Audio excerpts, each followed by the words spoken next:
नमस्कार मंडळी, मी स्नेहल तुमचे मनापासून स्वागत करते. हा एक वाटी राजमा छान असं चोळून चोळून धुवायचा आहे. पाणी टाकून झाकण लावून ठेवूया. तर हे आपण इथं चला मंडळी, आपल्याला हा आता राजमा बनवून घ्यायचा आहे. आपण आता कुकर मध्ये आहे, याला आपण आणखीन एका पाण्याने धुवून घेऊया. यामध्ये टाकूया आपण 1 ग्लास पाणी, थोडस मीठ, थोडीशी हळदी. लागलीच आपण 2 वाटी भात पण बनवून घेऊया. आपल्याला राजमा बरोबर खायचा आहे ना. परफेक्ट मेजरमेंट जर भात बनवायचा असेल 2 वाटी तांदूळ, 4 वाटी पाणी, थोडस मीठ, तळापासून फिरवून घ्यायचं आहे. कुकरला लावून घ्यायचे आहेत. 2 ग्लास पाणी टाकूया.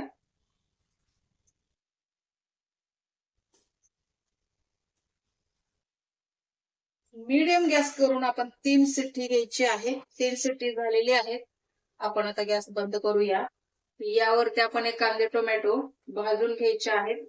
थोडस तेल टाकूया. गॅस मिडियम करायचे आहे, त्यासोबतच आपण टोमॅटो पण टाकायचे आहेत. यामध्येच आपण 1 चम्मच धने टाकून घ्यायचे आहेत.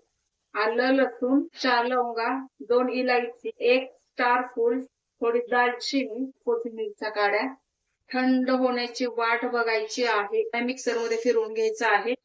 हा आपला राजमा.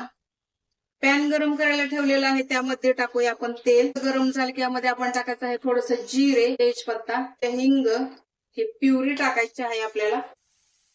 थोडस मीठ टाकायचं आहे. लाल मिरची पावडर टाकायची आहे, काश्मीरी लाल मिर्च, थोडीशी लवंगी लाल मिर्च. छान तेल सुटेपर्यंत त्याला फिरवून घ्यायचं आहे. वरती आपण राजमा मसाला टाकण्याची आवश्यकता नाही. राजमा मसाला किंवा गरम मसाला टाकण्याची आवश्यकता नाही. चला, तर हे छान आपलं तेल सुटेपर्यंत आपण छान फिरवून घेतलेलं आहे. आता आपलं ऑलमोस्ट काम हे जो संपलेलं आहे. आपण यामध्ये आता हा राजमा टाकायचा आहे. बघा, आता कलर पूर्णपणे चेंज झालेला आहे. राजमा यामध्ये टाकून घेऊया. आणखीन आपल्याला 5 ते 10 मिनिट मिडियम हीट वरती शिजवायचं आहे. 1 ग्लास आपण गरम पाणी यामध्ये टाकू. चिंचेचा रस, थोडस मीठ टाकू, एवढं आपण. झाकण लावून आपण 10 मिनिट ठेवायचं. चला मैत्रिणी, आपले 10 मिनिट झाले असतील. आपण हा राजमा आता उघडून बघायचा आहे. कोथिंबीर टाकून घेऊया. आता आपण काय करायचं, असा टाकायचं. आणि हे ऑनियन रिंग्स यावरती टाकायचे आहेत. असं घेऊन आपण काय करायचं आहे. चला, तर कसा वाटला व्हिडिओ? आवडला का? आवडला असेल तर लाईक करा, चॅनलला सबस्क्राईब करा. भेटूयाच नेक्स्ट रेसिपी सह. तोपर्यंत स्वस्त राहा, मस्त राहा आणि सर्वात महत्वाचं हेल्दी राहा.